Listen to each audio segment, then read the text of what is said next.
menurut saya paradigma hukum kita itu masih paradigma terjajah. Iya. Repotnya di Indonesia kurang banyak orang yang punya kepedulian dan keprihatinan seperti Bung Refli Jadi Ahmad problem terus. kita ini tidak maju politik dan ekonominya karena kepentingan oligarki yang tidak mampu diatasi penguasa. Paling kali gini lah, secara ekonomi ketika kita merdeka dari Belanda secara politik, secara ekonomi sebetulnya kita nggak pernah merdeka. Beda aja penjajahnya. Dari tadinya negara Belanda, kita kembali dijajah oleh perusahaan-perusahaan. Kalau zaman yang sebelum pemerintahan Belanda kan VOC yang menjajah kita juga perusahaan kan. Sekarang MNC.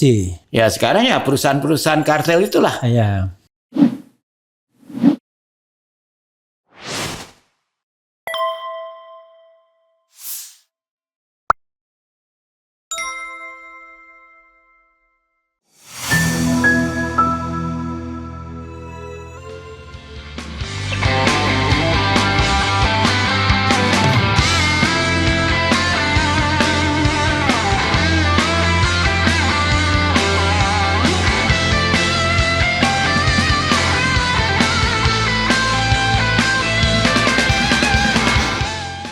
Jadi ini ya, jadi menurut saya itu etik itu adalah pagar sebelum pelanggaran hukum. Nah sekarang tuh pagar etik tuh di mana-mana runtuh. Ya, dan itu diberi contoh oleh pemerintah. Itu buat saya, makanya saya dijudulin menggeruduk ke sini tuh saya ingin mengekspresikan gini. Yuk kita bangun lagi nih pagar-pagar etik nih untuk posisi-posisi yang sangat strategik seperti Hakim Konstitusi, KPK, pokoknya setengah dewa itu. Mas Bambang melihat nggak ya, makin lama memang institusi reformasi yang kita harapkan nggak ada lagi yang kita bisa anggap sebagai champion, sebagai dulu kan kita masih berharap sama MK, berharap sama DPD, KPK gitu-gitu. Sekarang udah surut semua itu. Ya, walaupun harus kita akui tidak di Indonesia ya, itu kayak semacam global trend gitu. Tapi kan harus ada. Tapi kan kita lihat di global trend juga ada yang mulai bangkit kan. Iya, ada recovery-nya. Nah, misalnya Malaysia sekarang secara demokratis lebih baik lagi dari kita, padahal dulu kita sempat lebih baik. Iya. Ya kan? Jadi kita ya memang pemunduran memang tidak bisa dibantah lah.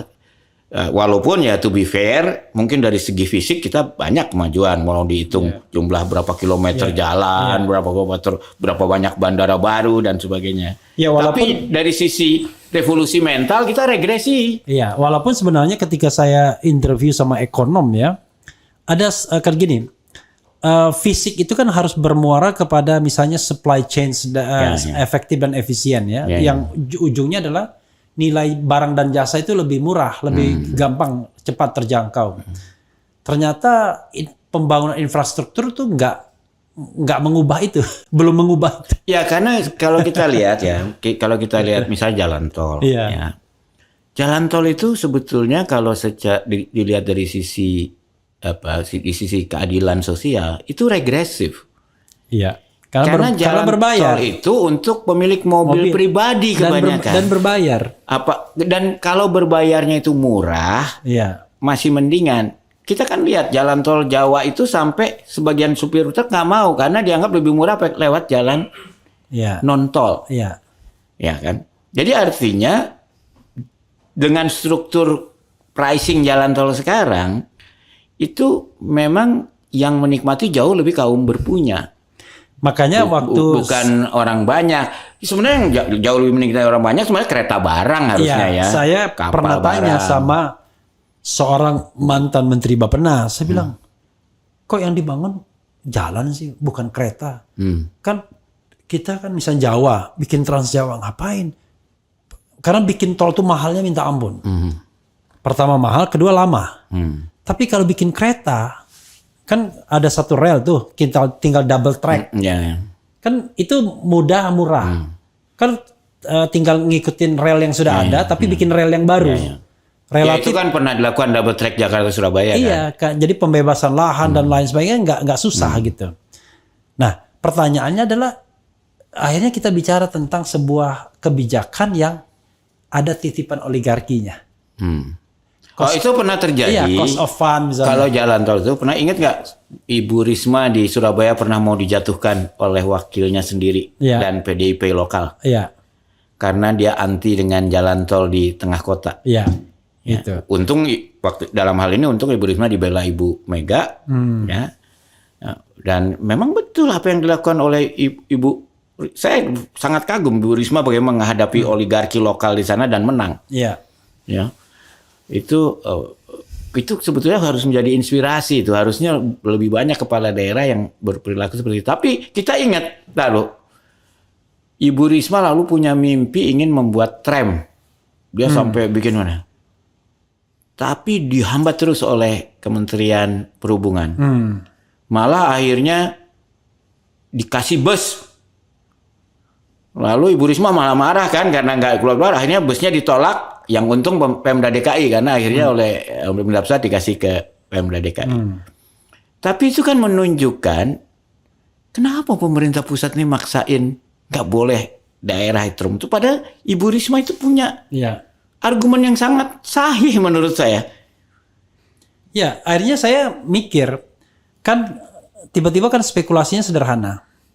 Kalau kita membangun jalan, terutama jalan tol, kira-kira industri apa yang langsung diuntungkan? Iya, udah kelihatan developer kan? lah ya. Iya kan? Nah, industri, otomotif kan? Industri otomotif kan? Ya, tapi sebetulnya ya keuntungan paling besar yang menikmati jalan itu real estate. Ya oke lah. Sembilan naga lah. Pengembang kan. Tapi kalau yang dibangun adalah rel kereta api, memang nggak ada ininya, nggak ada dagingnya. Karena sebetulnya ya itu gini, saya ingat. Gitu. Saya bisa cerita nih ya kasus ini. Dulu saya tuh cukup dekat dengan Pak Fauzi Bowo. Waktu gubernur. Nah, akhirnya saya berapa kali dia diundang lah dalam rapat yang tentang perencanaan kota. Lalu suatu hari dalam satu rapat itu dia mengeluh tentang kemacetan di Jakarta. Lalu dia bilang, ya dananya nggak ada lah, ujung-ujungnya inilah nggak ada uang. Lama-lama saya gemes kebetulan karena saya ya kita wartawan kan belajar macam-macam. Saya bilang, Pak Gubernur sebetulnya, dan ini pertemuan dengan para pengembang nih. Pak Gubernur sebetulnya ada cara tanpa keluar APBD bisa membangun sistem transportasi publik yang baik. Nah, dan ada contohnya di Kanada, saya bilang, di mana pemerintah membangun jaringan, bahkan membangun jaringan kereta tanpa keluar uang. Nah, karena dibangun oleh konsorsium developer, gitu ya. Yang penting kan transparan. Tapi kalau di Jakarta malah lebih gampang lagi. Sudah ada tracknya yang namanya Loop Line. Itu sudah berapa konsultan dari bantuan luar negeri. Itu kira-kira kapasitasnya 2 juta penumpang sehari. Nah, itu udah zaman Mbak Tutut ya, kayak double track itu? Enggak, itu dari zaman Belanda praktis. Ya. Tapi karena nggak diurus, kan stasiun-stasiunnya jadi kumuh, segala macam. Dan begitu stasiunnya kumuh, dibikinin kereta. PT KAI pernah berubah, tapi rugi. Itu kan kayak ayam sama telur lah gitu ya. Harus ada yang berani investasi awal. Nah, problemnya dari loop line ini banyak simpangan satu dimensi. Ya kan? Nah, tapi itu kan solusinya gampang, tinggal dikasih overpass atau underpass. Supaya hatchway-nya bisa. Karena kalau keretanya hanya sedikit, nggak laku-laku. Jadi kereta itu harus pada jam tertentu tiap 3 menit katakan gitu kan. Kalau pada jam tertentu bolehlah tiap 15 menit gitu. Nah, itu akhirnya terus gimana nggak ada dana? Saya bilang gampang, Pak Gubernur bilang aja, saya tidak akan mengeluarkan izin pembangunan mall di luar dari radius katakanlah 2 km dari stasiun loop line. Di luar itu nggak ada mau. Pak, dalam tempo nggak lama itu developer swasta akan bebasin tuh daerah situ dan akan bikin mall. Begitu dia bikin mall di situ, kan tempat parkir soft. Ya kan? Tempat parkir soft. stasiunnya jadi bagus, ya kan? Nah, pemerintah tinggal bikin overline namanya. Wah, terus habis pertemuan gitu saya disamperin sama developer besar-besar. Iya. Pak Bambang Harimurti ini mengganggu hak asasi developer. Masa kami nggak boleh mau dilarang membangun mall dulu secara bebas? Ya udah, tapi ya gitu. Ya, ini banyak gitu yang kalau kita mau belajar sedikit dari pengalaman luar negeri, solusi-solusi yang nggak perlu dana gede, ya yang sudah dicoba, proven lah, bukan. Tapi karena itu bertentangan dengan kepentingan oligarki nggak bisa jalan. Iya, memang begitu. Jadi proyek ekonomi dan politik itu bisa tidak rasional karena kepentingan oligarki. Iya, betul. Sebagai contoh misalnya tadi saya bilang, membangun jalan tol itu jauh lebih mahal dan lebih lama, lebih beresiko dibandingkan membangun kereta. Padahal daya tampung kereta itu sekali jalan tuh ribuan orang. Iya. Jalan tol satu mobil isinya kadang-kadang cuma 2 orang. Iya. Dan yang lebih gila lagi apa? Dulu saya ribut nih sama zaman Pak SBY. Sampai sempet Dino Jala marah sama saya waktu lama. Ingat gak Pak SBY mau bangun jembatan Suramadu, Selat Sunda. Oh, Selat Sunda ya, Sunda ya. Ya, dan itu ada kepentingan oligarki juga di sini. Iya, oligarki gede lah. Saya kasih contoh.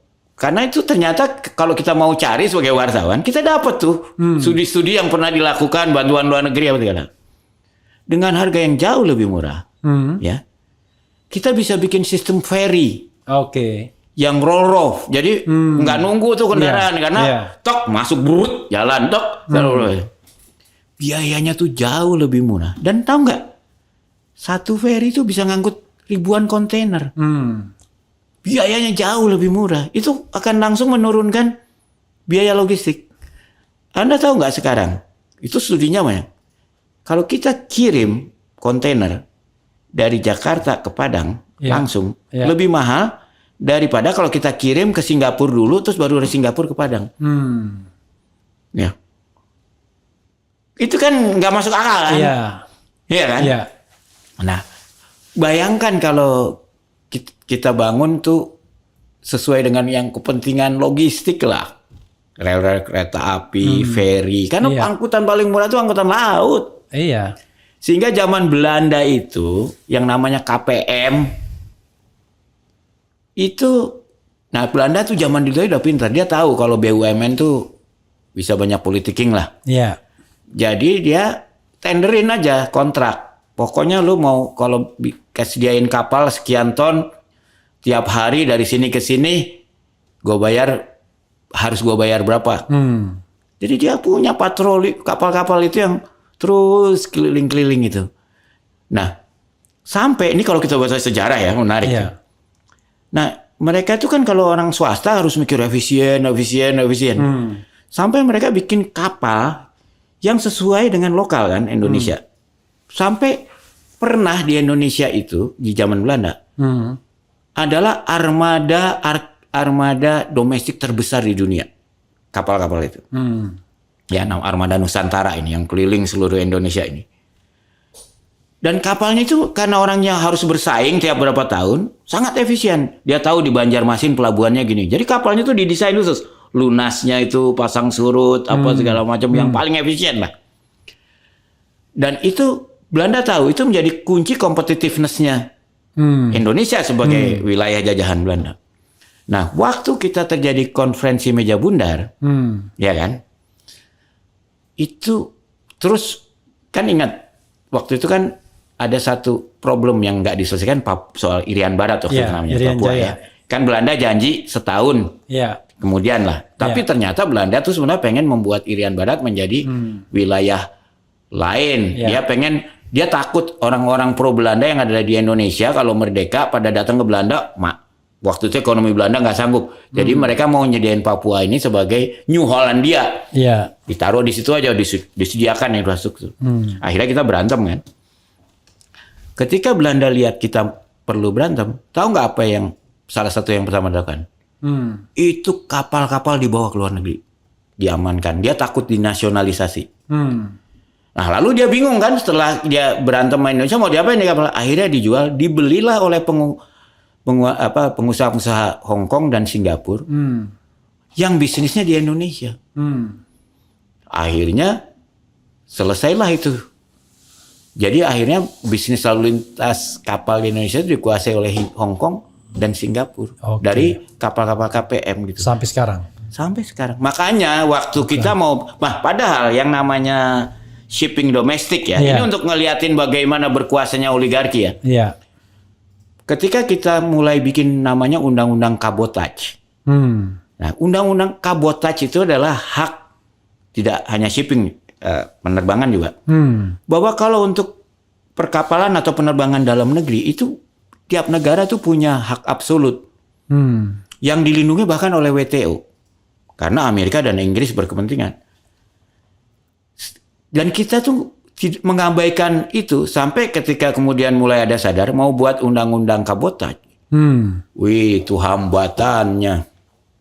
Bahkan ketika kemudian di zaman SBY berhasil dibuat undang-undang, pelaksanaannya jadi problem kita ini tidak maju politik dan ekonominya karena kepentingan oligarki yang tidak mampu diatasi penguasa. Paling kali gini lah, secara ekonomi ketika kita merdeka dari Belanda secara politik, secara ekonomi sebetulnya kita nggak pernah merdeka. Beda aja penjajahnya. Dari tadinya negara Belanda, kita kembali dijajah oleh perusahaan-perusahaan. Kalau zaman yang sebelum pemerintahan Belanda kan VOC yang menjajah kita juga perusahaan kan. Sekarang MNC. Ya sekarang ya perusahaan-perusahaan kartel itulah. Iya. Bukan kan? MNC Group ya. Tapi multinational corporation. Iya. Jadi RH kontennya selalu mendidik, mencerdaskan. Semoga sehat walafiat. Amin ya rabbal alamin. Konten mendidik ini tapi kenapa nggak disukai pemerintah ya? Kan mestinya kan pemerintah bersyukur kepada kita yang mengambil sebagian tugas negara. Nah, saya boleh nggak interupsi soal itu? Boleh. Begini, saya tuh rindu banget sama pemimpin Indonesia yang meniru, meniru Gubernur Ali Sadikin. Karena Gubernur Ali Sadikin itu dulu dia tuh sangat, Mas Bambang ini bisa ditarik. Iya, dia sangat menghargai kritik sebagai masukan positif. Sehingga dia itu termasuk pendiri LBH kan? Iya. Enggak cuma dia termasuk bahkan dia kasih donasi pendiri LBH. Bahkan LBH selama masa zaman Ali Sadikin jadi gubernur, biayanya praktis dari Ali Sadikin. Tapi dia digugat terus nggak ada masalah. Selama dia jadi gubernur di DKI, tahu nggak berapa kali LBH membantu menggugat Gubernur Ali Sadikin? Iya. Tahu berapa kali? Nggak tahu. Berapa kali? Lebih dari 600 kali. Nah itu masih mending, cuman 600 ya. Iya. Berapa kali yang Ali Sadikin dikalahkan? 200-an. 200-an. Dan berapa duit yang harus dikeluarkan? Pastinya. Iya. Tapi yang pentingnya apa? Dia justru menghargai itu sebagai bentuk kontrol untuk membuat Pemda DKI makin baik. Dan pendidikan hukum pada masyarakat. Karena dia tahu pada saat itu, terutama setelah dapat banyak uang dari judi dan juga dia kan yang pertama ngajarin pengusaha Indonesia jadi pengembang real estate sampai dibawa ke Las Vegas ke Amerika gitu. Dia tahu mulai ada penggusuran. Nah, itu kan rakyat kan biasalah suratnya kurang lengkap segalanya. Dia tahu kalau udah menyangkut rumah kan kalau orang Jawa bilangnya batuk sanyari bumi. Pokoknya itu hidup di sana. Hidup mati lah gitu ya. Iya, karena lingkungan hidup kan. Tapi kan dia ngajarin kalau kamu punya hak hukum datang ke LBH. Gratis ya kan? Iya. Gratis kalau gratis. Dibantu dan kamu bisa menang. Karena dia bilang kalau LBH nggak pernah menang, siapa yang mau lapor ke situ? Iya. Dan begitu Ali Sadikin berhenti jadi gubernur termasuk yang pertama kali dilakukan oleh gubernur baru adalah memutus biaya donasi itu. Iya. Sehingga kemudian LBH sempat harus biaya dari donasi asing dari. Iya. Dan sampai sekarang. Iya.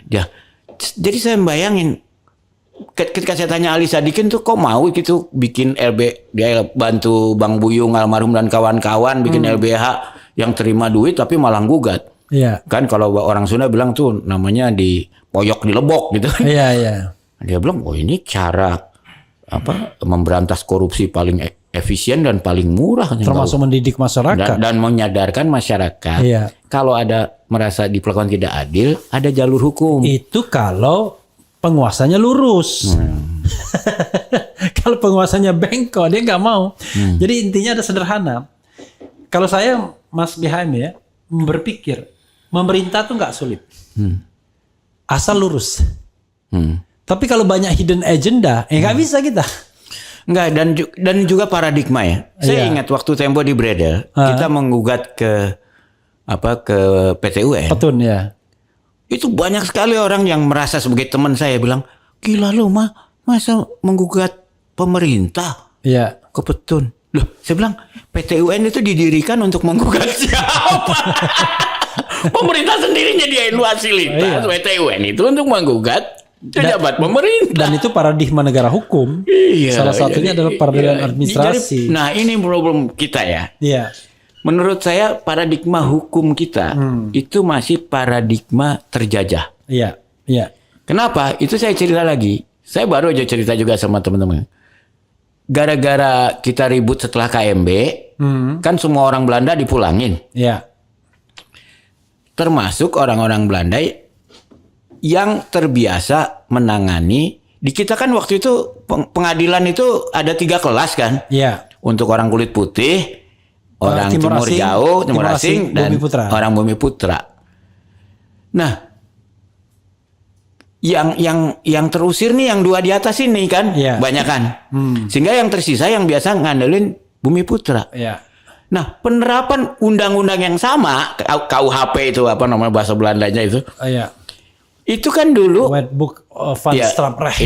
Nah, itu kan beda antara diterapkan pada orang kulit putih, pada orang Timur Asing atau pada pribumi. Kalau pada orang kulit putih itu adalah untuk bangsa yang merdeka, ya kan? Kalau Timur Jauh pentingannya bisnis lah, Timur Asing. Kalau ke pribumi itu supaya gak berontak lah kira-kira gitu. Jadi yang nakal-nakal langsung aja jeblusin ya penjara. Untuk rules and order. Sedangkan yang kulit putih itu untuk melindungi hak hukum warga. Nah, itu terbukti pasal yang sama dipakai ke Bung Karno kan? Dihukumlah Bung Karno 4 tahun di Indonesia. Pasal yang sama dipakai untuk Hatta dan kawan-kawan di Belanda. Di Belanda, Perhimpunan Indonesia. Iya. Lalu majelis hakimnya bilang loh, pasal-pasal ini hanya berlaku buat negara jajahan. Belanda itu negara merdeka, jadi dibuang bebas. Nah, celakanya ketika Belanda diusir, yang tersisa tuh profesor hukum, hakim, panitera yang terbiasa pengadilan untuk pribumi. Yang paradigmanya ada rules and order, keamanan dan ketertiban buat penguasa. Itu yang kemudian di Universitas Hukum diajarin. Saya pernah nih, ini pengalaman lucu. Saya Pak Bagirmanan kan bekas ketua MA jadi ketua Dewan Pers. Kita dapat tamu dari Belanda, ketua MA. Yang wakil ketuanya itu juga ketua Dewan Pers Belanda. Sebelum datang saya sama tim nyiapin pasal-pasal yang biasa dipakai kepada wartawan di Indonesia dan yang dari KUHP, yang dari sama pasalnya. Jadi kita ini pasalnya persis sama. Lalu ketika mereka datang, ketawa mereka. Mereka bilang, sejak tahun 50-an tidak ada pun satu wartawan pernah dipenjara karena pasal ini. Pasal yang sama di KUHP. Korbannya banyak banget. Dan yang lebih gila, Pak Bagirmanan punya anak mahasiswanya yang ngambil S2 apa S3 di Belanda. Dia ke Leiden, dia membandingkan hukuman yang dijatuhkan pada para wartawan di zaman penjajahan Belanda dengan zaman setelah Indonesia merdeka. Lebih banyak merdeka Indonesia. Yang mereka hukumannya lebih berat dan lebih banyak. Karena kebanyakan kan wartawan zaman penjajahan itu orang Belanda kan. Jadi dia dihukumnya dengan standar sebagai orang Eropa. Jadi saya bilang, jadi setelah itu saya bilang, Pak Bagir sampai marah. Pak Bagir, ternyata ini salah profesor-profesor hukum juga. Ngajarinnya yang untuk pribumi. Bukan. Dan kita tes. Jadi untuk buktiin itu, tapi ini anekdot ya, bukan ilmiah. Ada mahasiswa hukum kita tanya, menurut Anda apa yang dipelajari di Fakultas Hukum? Ya jawabannya bervariasi, tapi kira-kira adalah cara menghukum orang yang melanggar undang-undang. Iya. Mahasiswa Belanda jawabannya relatif sama, Pak. Iya. Cara melindungi hak hukum warga. That's right. Jadi sebenarnya Jadi ini kan sama pasalnya, tapi yang satu paradigma untuk kepentingan penguasa, yang satu untuk kepentingan warga. Ini yang saya ingin ya, profesor-profesor hukum pidana itu mempelajari ini karena paradigmanya Belanda. Jadi ketika kita ada gelombang reformasi konstitusi, kan masuk tuh ajaran-ajaran Barat Amerika yang bukan Eropa kontinental tapi Anglo-Saxon. Masuklah termasuk instrumen internasional hak asasi manusia menjadi instrumen di konstitusi. Oke. Itu kan luar biasa tuh sebenarnya paradigma untuk melindungi hak warga negaranya setelah konstitusionalisasi hak asasi manusia. Tapi di bawahnya undang-undang pidana itu masih mikir Belanda. Kerjanya ngukumin orang. Maka nggak heran KUHP sekarang itu justru yang dilindungi apa? Presiden, lembaga-lembaga negara dari kritik masyarakat. Ya itu kan, saya termasuk yang sedih ya. Kemarin tadinya saya udah seneng tuh. Wah, Niki itu dibebasin. Iya. Saya kirim loh ke WhatsApp grup. Iya. Wah, berita baik bagi kemerdekaan ekspresi. Nggak berapa lama Roy ditahan. Iya.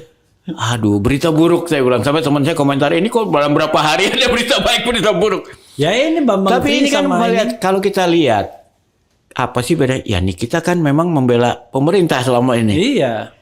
Roy mengkritik pemerintah. Jadi Bambang pasalnya sama. Jadi pikir ini kan Ferdinand Huta Heian. Jadi artinya ini betul-betul menggunakan undang-undang sebagai penjajah, bukan sebagai negara. Ini yang menyebabkan saya sedih. Kenapa ada KUHP baru itu apa? Banyak yang nggak perhatikan ini. Nah ini Undang-Undang Nomor 1 Tahun 46 tuh memang pasal 14-nya berbahaya ya. Iya. Tapi pasal 5-nya tuh favorit saya. Kenapa? Pasal 5 itu menyatakan, kan dia kan undang-undang itu kan sebenarnya menyatakan undang-undang Belanda ini jadi undang-undang Indonesia. Lalu beberapa pasal ada penyesuaian lah. Tapi pasal 5 itu semacam persyaratan yang menurut saya sangat meaningful. Karena dia menyatakan semua pasal-pasal yang bertentangan dengan sifat Indonesia yang sudah merdeka dinyatakan tidak berlaku. Dan untuk menentukan ini diberikan kewenangan pada Mahkamah Agung. Dan Mahkamah Agung pernah melakukan itu. Ada pasal perdata yang diskriminatif terhadap orang timur asing oleh MA dinyatakan tidak berlaku. Nah jadi tanpa KUHP yang baru, kita punya kalau satu saat dapat Mahkamah Agung apa hakim-hakim yang berpikiran merdeka, bukan berpikiran sebagai penjajah. Dia bisa gunakan pasal 5 ini untuk membuat kita merdeka sebagai KUHP untuk orang merdeka. Jadi bisa mengenyampingkan. Jadi dia bisa memberlakukan KUHP seperti KUHP diberlakukan terhadap orang Belanda atau orang kulit putih yang merdeka gitu. Bukan yang dilakukan terhadap pribumi. Kan itu artinya kita merdeka secara paradigma. Tapi dengan berlakunya KUHP ini maka hilanglah pasal itu. Ya makanya saya bahkan dibangkitkan Hatsai Artikelen yang sudah dibuang oleh Mahkamah Konstitusi. Plus karena plus lembaga-lembaga lainnya ada DPR, DPD, DPRD, Kejaksaan Agung. Jadi buat saya kesedihan paling dasar antara lain kenapa saya dibilang menggeruduk sini. Aduh kita nih kehilangan pasal 5 undang-undang yang menurut saya suatu contoh ya. Suatu intisari dari kemerdekaan. Saya menyitir ya. Menurut saya kata-kata itu sebenarnya ada angkatan saya sendiri kan mengatakan kepala negara lain aja dilindungi kok kepala negara kita sendiri enggak. Nah ini keliru paradigmanya. Kenapa kita melindungi kepala negara lain? Satu alasannya dia adalah kepala negara asing tamu. Kedua kita tuh nggak bayar pajak untuk bayar dia. Dia tuh orang lain. Dia hukum negara kita tuh tidak menjangkau dia. Nah, tapi kalau kepala negara kita bayar pajak untuk ngasih fasilitas dia. kenikmatan dia, keluarga dia, pas pampres dia dan lain sebagainya. Dan saya juga pernah diserang itu ada biasalah. Sekarang kan gampang cari pasal-pasal lewat Google. Saya pernah juga diserang. Oh di negara-negara Eropa juga masih ada kok pasal-pasal hak saya artikelan gitu. Saya ketawa aja bilang. Karena kamu nggak baca. Salah satu syarat menjadi anggota Uni Eropa adalah semua pasal-pasal bermasalah itu dinyatakan tidak berlaku. Dan itu dilakukan karena mereka harus taat pada taat pada yang namanya human right. European Human Rights Court ada di European Convention on Human Rights. Human Rights Court. Jadi kalau semua begitu mereka masuk Uni Eropa, semua pasal-pasal itu udah nggak ada. Walaupun secara fisik masih ada. Gitu. Dan kalau misalnya domestic court-nya itu memutus itu bisa dibatalkan oleh. Dan yang menarik, kita pernah di Tempo pernah bantu terjemahkan, kemudian kita bebaskan satu buku Bank Dunia, namanya The Right to Tell. Ya, kita terjemahkan hak memberitakan. Itu menarik. Ini yang bikin Bank Dunia loh, bukan orang politik ya. Dan mereka tuh memang dalam menyusun buku ini yang dipakai itu pakar-pakar pembangunan, karena Bank Dunia kan bukan soal politik tapi soal pembangunan. Nggak boleh dia bicara politik. Termasuk pembangunan manusia. Nah, di zaman Wilson, kemerdekaan pers itu dimasukkan dalam bagian yang bisa diurus oleh Bank Dunia. Karena itu dianggap menyangkut ada relasinya dengan kepentingan ekonomi, pembangunan ekonomi. Nah, mereka bikin begitu riset di buku itu. Tapi yang menarik adalah dunia itu dari sisi ekosistem dibagi apa? Tiga kondisi. Satu, negara yang masih mengkriminalkan pencemaran nama baik, itu nggak mungkin punya kemerdekaan pers. Termasuk kita. Ya kita. Ya. Paling bisa setengah bebas.